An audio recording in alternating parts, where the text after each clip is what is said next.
I surf as regularly as possible, and my working life fuses travel and local surfing.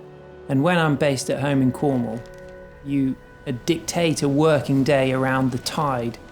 Each day you'll try and dedicate a few hours to surfing, and the timing of that will be dependent on three things: the state of the tide, the local wind conditions, and the quality of the sandbanks at the beach where I live, which alternate over the weeks and months. And by living there and understanding the place, you get a real intrinsic feel for when to be in the sea at the right time.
Timing is everything in sport and life, and surfing particularly, because you're dealing with a fluid environment, a liquid space.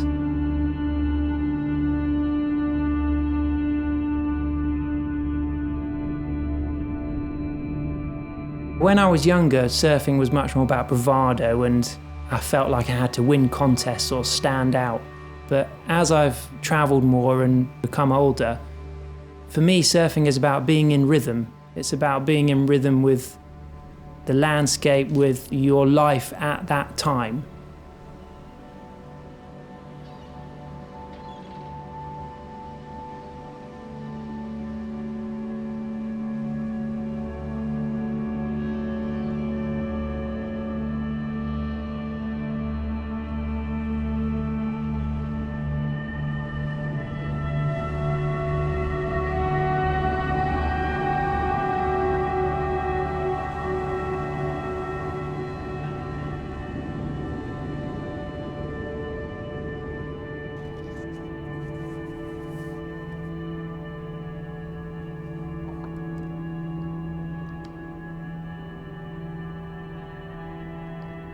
As the travel got more regular, I noticed that surfing was a big element, and it was the commercially driven element because that's what would allow it to be funded.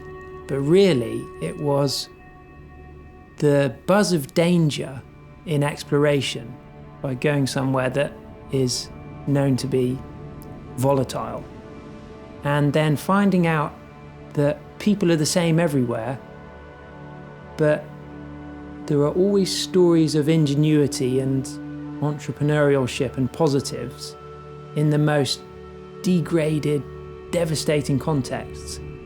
And surfers weave between things.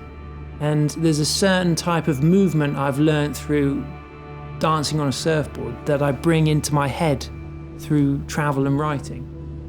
And they work together quite closely.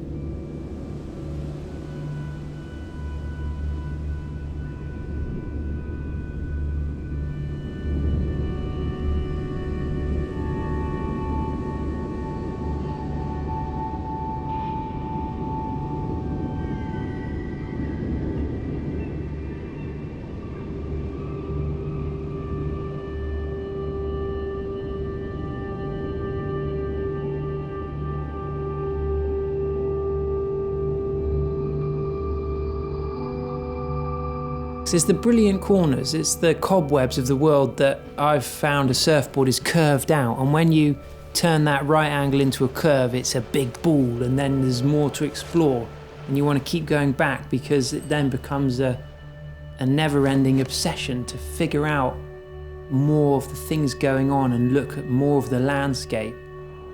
And for me, there's the element of meeting people, but I consider the landscape as big a character as anything.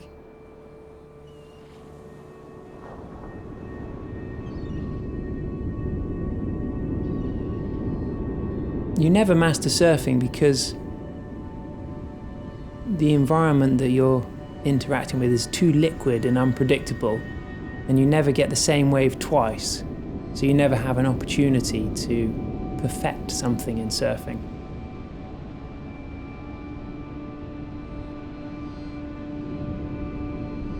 Waves are unpredictable, and life is unpredictable.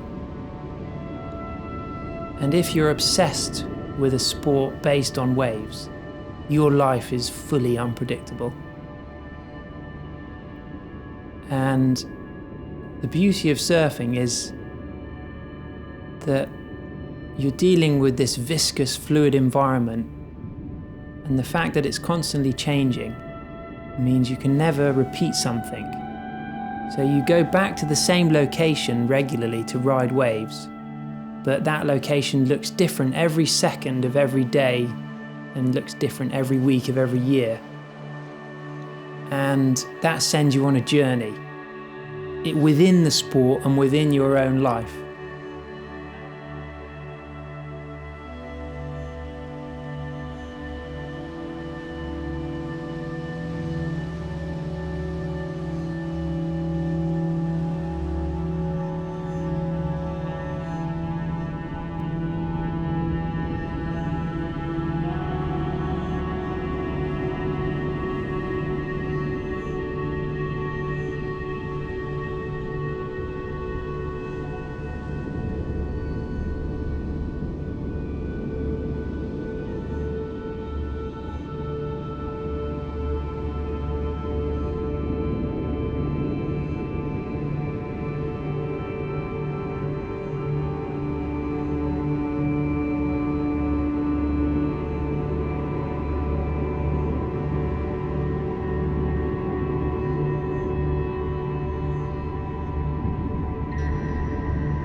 Traveling with a surfboard is just outstanding. When you take that surfboard somewhere where it's unfamiliar, A, you have this artisan tool that you feel comfortable with, and B, you attract a type of audience that have a preconception, and then when you prove that you're not taking advantage of them, the way they light up is really incredible.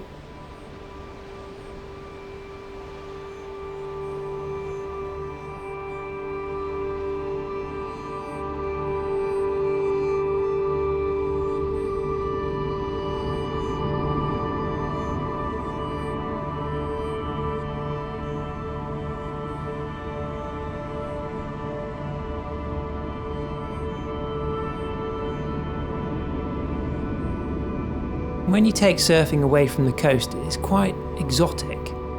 Surfing on the coast is quite familiar. For me, I like to keep surfing exotic.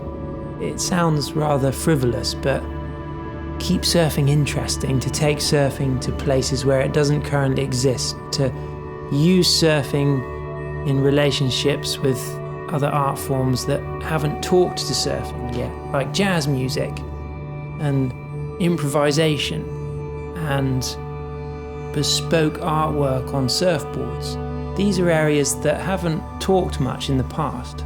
But when you talk between these kind of different scenes, where they cross over, it's almost like the feeling of riding a good wave. There's turbulence and adrenaline and creativity.